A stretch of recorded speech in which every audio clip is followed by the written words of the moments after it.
It is an ancient mariner, and he stoppeth one of three. By thy long grey beard and glittering eye, now wherefore stopp'st thou me? The bridegroom's doors are open wide, and I am next of kin. The guests are met, the feast is set, mayst hear the merry din. He holds him with his skinny hand. There was a ship, quoth he. Hold off and hand me, greybeard loon. Eftsoon his hand dropped he. He holds him with his glittering eye. The wedding guest stood still, and listens like a 3 years child. The mariner hath his will. The wedding guest sat on a stone. He cannot choose but hear. And thus spake on that ancient man, the bright-eyed mariner. The ship was cheered, the harbour cleared. Merrily did we drop below the kirk, below the hill, below the lighthouse top. The sun came up upon the left, out of the sea came he, and he shone bright, and on the right went down into the sea. Higher and higher every day, till over the mast at noon, the wedding guest here beat his breast, for he heard the loud bassoon. The bride hath paced into the hall, red as a rose is she. Nodding their heads before her goes the merry minstrelsy. The wedding guest, he beat his breast, yet he cannot choose but hear. And thus spake on that ancient man, the bright-eyed mariner. And now the storm blast came, and he was tyrannous and strong. He struck with his o'ertaking wings, and chased us south along. With sloping masts and dipping prows, who pursued with yell and blow, still treads the shadow of his foe, and forward bends his head. The ship drove fast, loud roared the blast, and southward aye we fled. And now there came both mist and snow, and it grew wondrous cold. And ice mast high came floating by, as green as emerald. And through the drifts the snowy cliffs did send a dismal sheen, nor shapes of men nor beasts we ken. The ice was all between. The ice was here, the ice was there, the ice was all around. It cracked and growled and roared and howled like noises in a swound. At length it crossed an albatross. Thorough the fog it came. As if it had been a Christian soul, we hailed it in God's name. It ate the food it ne'er had ate, and round it flew. The ice did split with a thunder fit, the helmsman steered us through. A good south wind sprung up behind, the Albatross did follow, and every day for food or play came to the mariner's hollow. In mist or cloud, on mast or shroud, it perched for vespers 9, whiles all the night through fog smoke white glimmered the white moonshine. Save thee, ancient mariner, from the fiends that plague thee thus. Why look'st thou so? With my crossbow I shot the Albatross.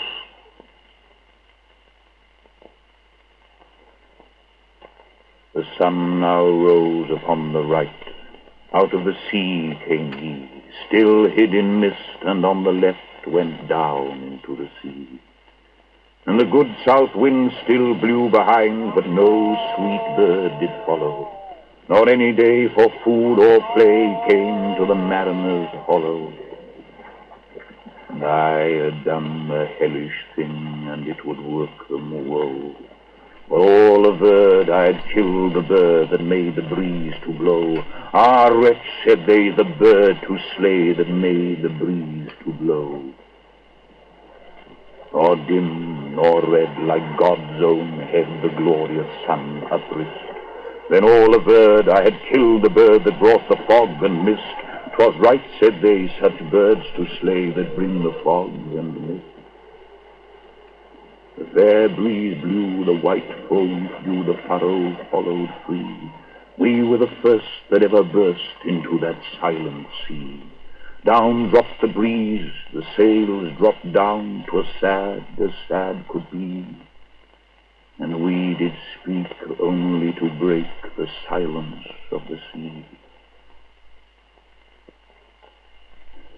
All in a hot and copper sky, the bloody sun at noon, right up above the mast did stand, no bigger than the moon. Day after day, we stuck, nor breath nor motion, as idle as a painted ship upon a painted ocean. Water, water everywhere, and all the boards did shrink. Water, water everywhere, nor any drop to drink. The very deep did rot. Oh, Christ, that ever this should be. Yea, slimy things did crawl with legs upon the slimy sea. About in reel and rout the death fires danced at night. The water like a witch's oils burned green and blue and white. And some in dreams assured were of the spirit that plagued us so. 9 fathom deep he had followed us from the land of mist and snow, and every tongue through utter drought was withered at the root. We could not speak no more than if we had been choked with soot. Ah, well a day, what evil looks had I from old and young. Instead of the cross, the albatross about my neck was hung.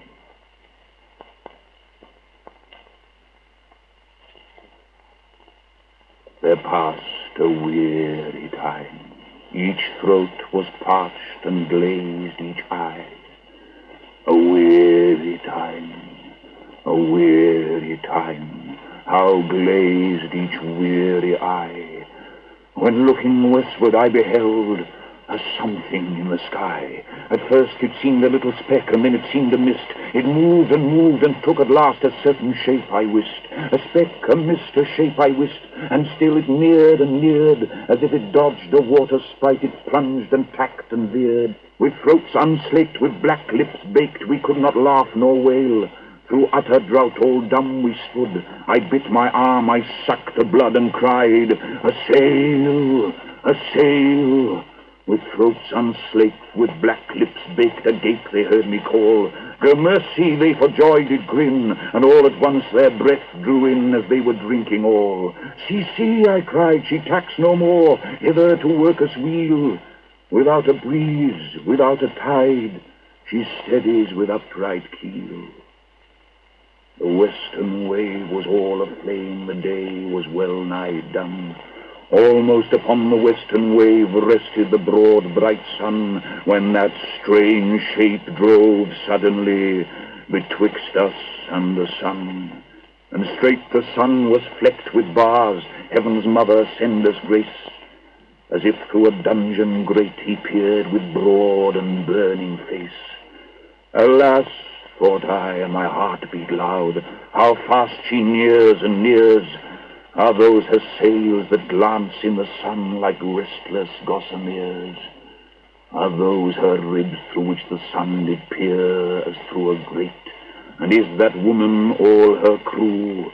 Is that a death, and are there two? Is death that woman's mate? Her lips were red, her looks were free, her locks were yellow as gold. Her skin was as white as leprosy. The nightmare, life in death, was she, who fix man's blood with cold. The naked hulk alongside came, and the twain were casting dice.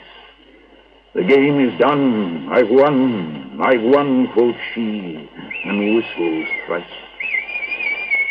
The sun's rim dips, the stars rush out, at one stride comes the dark. With far-heard whisper o'er the sea, off shot the spectre bark. We listened and looked sideways up. Fear at my heart, as at a cup, my life-blood seemed to sip. The stars were dim and thick the night. The steersman's face by his lamp gleamed white. From the sails the dew did drip, till clomb above the eastern bar the horned moon with one bright star within the nether tip. One after one by the star-dogged moon, too quick for groan or sigh, each turned his face with a ghastly pang, and cursed me with his eye. 4 times 50 living men, and I heard nor sigh nor groan. With heavy thump, a lifeless lump, they dropped down one by one. The souls did from their bodies fly, they fled to bliss or woe, and every soul it passed me by like the whiz of my crossbow. I fear thee, ancient mariner, I fear thy skinny hand, that art long and lank and brown as is the red sea sand. I fear thee and thy glittering eye, and thy skinny hand so brown. Fear not, thou wedding guest, this body drop not down. Alone, alone, all alone, alone, wide, wide sea. And never a saint took pity on my soul in agony. The many men so beautiful, and they all dead did lie, and 1,000 slimy things lived on, and so did I. I looked upon the rotting sea and drew my eyes away. I looked upon the rotting deck, and there the dead men lay. I looked to heaven and tried to pray, but or ever a prayer had gushed, a wicked whisper came and made my heart as dry as dust. I closed my lids and kept them close, and the balls like pulses beat. For the sky and the sea and the sea and the sky lay like a load on my weary eye, and the dead were at my feet. The cold sweat melted from their limbs, nor rot nor reek did they. The look with which they looked on me had never passed away. An orphan's curse would drag to hell a spirit from on high. But oh, more horrible than that is the curse in a dead man's eye. 7 days, 7 nights I saw that curse, and yet I could not die. The moving moon went up the sky, and nowhere did abide. Softly she was going up, and a star or two beside. Her beams bemocked the sultry main like April hoarfrost fled. But where the ship's huge shadow lay, the charmed water burnt alway as still and awful red. Beyond the shadow of the ship I watched the water snakes. They moved in tracks of shining white, and when they reared the elfish light fell off in hoary flakes. Within the shadow of the ship I watched their rich attire, blue, glossy green, and velvet black. They coiled and swam, and every track was a flash of golden fire. Oh, happy living things! No tongue their beauty might declare. A spring of love gushed from my heart, and I blessed them unaware. Sure my kind saint took pity on me, and I blessed them unaware.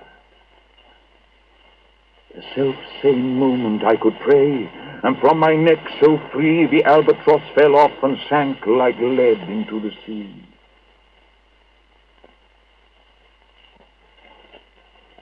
Oh, sleep, it is a gentle thing, beloved from pole to pole. To Mary Queen the praise be given. She sent the gentle sleep from heaven that slid into my soul. The silly buckets on the deck that had so long remained, I dreamt that they were filled with dew, and when I awoke, it rained. My lips were wet, my throat was cold, my garments all were dank. Sure I had drunken in my dreams, and still my body drank. I moved and could not feel my limbs, I was so light, almost I thought that I had died in sleep, and was a blessed ghost. And soon I heard a roaring wind. It did not come anear, but with its sound it shook the sails that were so thin and sere. The upper air burst into life, and 100 fire flags sheen. To and fro they were hurried about, and to and fro, and in and out the wan stars danced between. Rain poured down from one black cloud. The moon was at its edge. The thick black cloud was cleft, and still the moon was at its side. Like water shot from some high crag, the lightning fell with never a jag, a river steep and wide. The loud wind never reached the ship, yet now the ship moved on. Beneath the lightning and the moon, the dead men gave a groan. They groaned, they stirred, they all uprose, nor spake nor moved their eyes. It had been strange, even in a dream, to have seen those dead men rise. The helmsman steered, the ship moved on, yet never a breeze up blew. The mariners all gan work the ropes where they were wont to do. They raised their limbs like lifeless tools. We were a ghastly crew. The body of my brother's son stood by me, knee to knee. The body and I pulled at one rope, but he said naught to me. I fear the ancient mariner. Be calm, thou wedding guest. 'Twas not those souls that fled in pain, which to their courses came again, but a troop of spirits blessed. For when it dawned, they dropped their arms and clustered round the mast. Sweet sounds rose slowly through their mouths and from their bodies passed. Around, around flew each sweet sound, then darted to the sun. Slowly the sounds came back again, now mixed, now one by one. Sometimes a dropping from the sky, I heard the skylark sing. Sometimes all little birds that are, how they seem to fill the sea and air with their sweet jargon. And now it was like all instruments, now like a lonely flute. And now it is an angel's song that makes the heavens be mute. It ceased, yet still the sails made on a pleasant noise till noon. A noise like of a hidden brook in the leafy month of June, that to the sleeping woods all night singeth a quiet tune. Till noon we quietly sailed on, yet never a breeze did breathe. Slowly and smoothly went the ship, moved onward from beneath. Under the keel 9 fathom deep, from the land of mist and snow, the spirit slid, and it was he that made the ship to go. The sails at noon left off their tune, and the ship stood still also. The sun right up above the mast had fixed her to the ocean, but in a minute she gan stir with a short, uneasy motion, backwards and forwards half her length with a short, uneasy motion. Then, like a pawing horse let go, she made a sudden bound. It flung the blood into my head, and I fell down in a swound. How long in that same fit I lay, I have not to declare. But ere my living life returned, I heard and in my soul discerned 2 voices in the air. Is it he, quoth one? Is this the man by him who died on cross? With his cruel bow he laid full low the harmless Albatross. The spirit who bideth by himself in the land of mist and snow, he loved the bird that loved the man who shot him with his bow. The other was a softer voice, as soft as honeydew. Quoth he, the man hath penance done, and penance more will do. But tell me, speak again, thy soft response renewing. What makes that ship drive on so fast? What is the ocean doing? Still as a slave before his lord, the ocean hath no blast. His great bright eye most silently up to the moon is cast. if he may know which way to go, for she guides him smooth or grim. See, brother, see how graciously she looketh down on him. But why drives on that ship so fast, without a wave or wind? The air is cut away before and closes from behind. Fly, brother, fly, more high, or we shall be belated. For slow and slow that ship will go, when the mariner's trance is abated.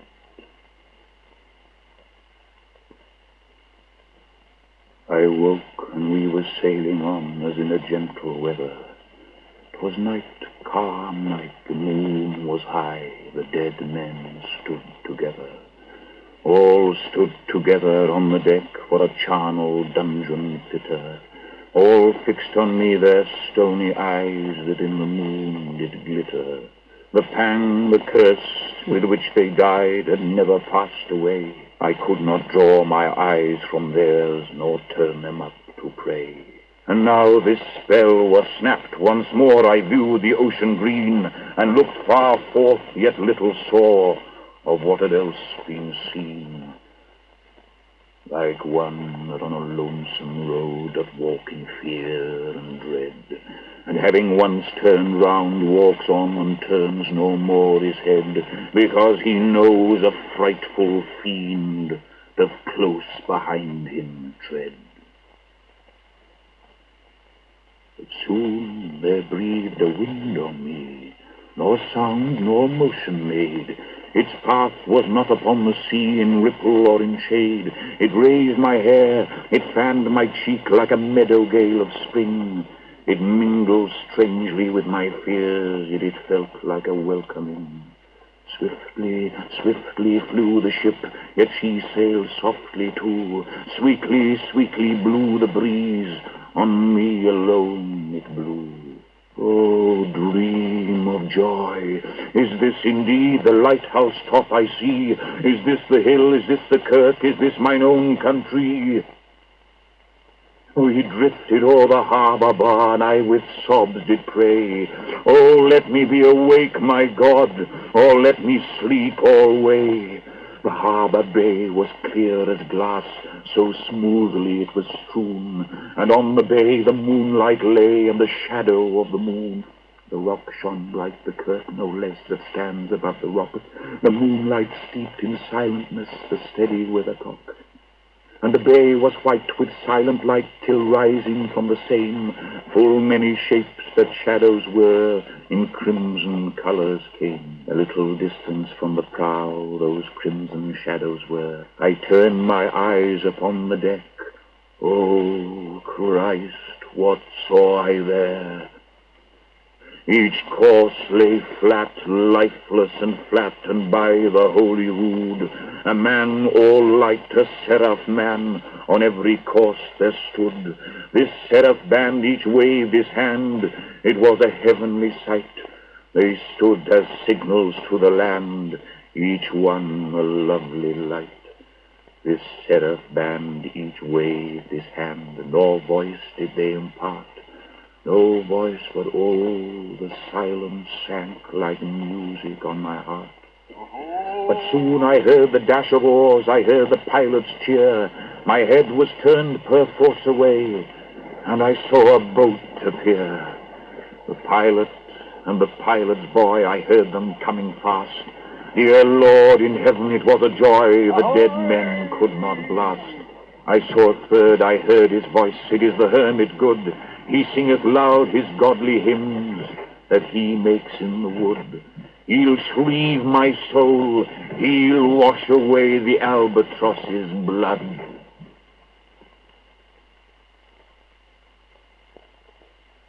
This hermit good lives in that wood which slopes down to the sea. How loudly his sweet voice he rears. He loves to talk with mariners that come from a far country. He kneels at morn and noon and eve, he hath a cushion plump. It is the moss that wholly hides the rotted old oak stump. The skiff boat neared, I heard them talk. Why, this is strange, I trow. Where are those lights so many and fair that signal me but now? Strange by my faith, the hermit said, and they answered not our cheer. The planks look warped, and see those sails, how thin they are and sere. I never saw aught like to them, unless perchance it were brown skeletons of leaves that lag my forest brook along, when the ivy tod is heavy with snow, and the owlet whoops to the wolf below that eats the she-wolf's young. Dear Lord, it hath a fiendish look, the pilot made reply. I am afeard. Push on, said the hermit cheerily. The boat came closer to the ship, but I nor spake nor stirred. The boat came close beneath the ship, and straight a sound was heard. Under the water it rumbled on, still louder and more dread. It reached the ship, it split the bay. The ship went down like lead. Stunned by that loud and dreadful sound which sky and ocean smote, like one that hath been 7 days drowned, my body lay afloat. But swift as dreams myself I found within the pilot's boat. Upon the whirl where sank the ship, the boat spun round and round, and all was still save that the hill was telling of the sound. I moved my lips, the pilot shrieked and fell down in a fit. The holy hermit raised his eyes and prayed where he did sit. I took the oars, the pilot's boy, who now doth crazy go, laughed loud and long, and all the while his eyes went to and fro. Aha, quoth he, full plain I see, the devil knows how to row. And now all in my own country I stood on the firm land. The hermit stepped forth from the boat, and scarcely he could stand. Oh, shrieve me, holy man. The hermit crossed his brow. Say quick, quoth he, I bid thee say, what manner of man art thou? Forthwith this frame of mine was wrenched with a woeful agony, which forced me to begin my tale, and then it left me free. Since then, at an uncertain hour, that agony returns, until my ghastly tale is told, this heart within me burns.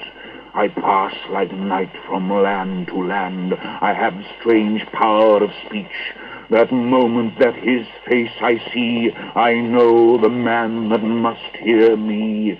To him my tale I teach. What loud uproar bursts from that door? The wedding guests are there, but in the garden bower the bride and bridemaid singing are. And hark the little vesper bell which biddeth me to prayer. Oh, wedding guest, this soul hath been alone on a wide, wide sea. So long it was that God himself scarce seemed there to be. Oh, sweeter than the marriage feast, 'tis sweeter far to me to walk together to the kirk with a goodly company. To walk together to the kirk and all together pray, while each to his great Father bends, old men and babes and loving friends, and youths and maidens gay. Farewell, farewell, but this I tell to thee, thou wedding guest. He prayeth well who loveth well both man and bird and beast. He prayeth best who loveth best all things both great and small. For the dear God who loveth us, he made and loveth all. The mariner whose eye is bright, whose beard with age is hoar, is gone. And now the wedding guest turned from the bridegroom's door. He went like one that hath been stunned, and is of sense forlorn. A sadder and a wiser man he rose the morrow morn.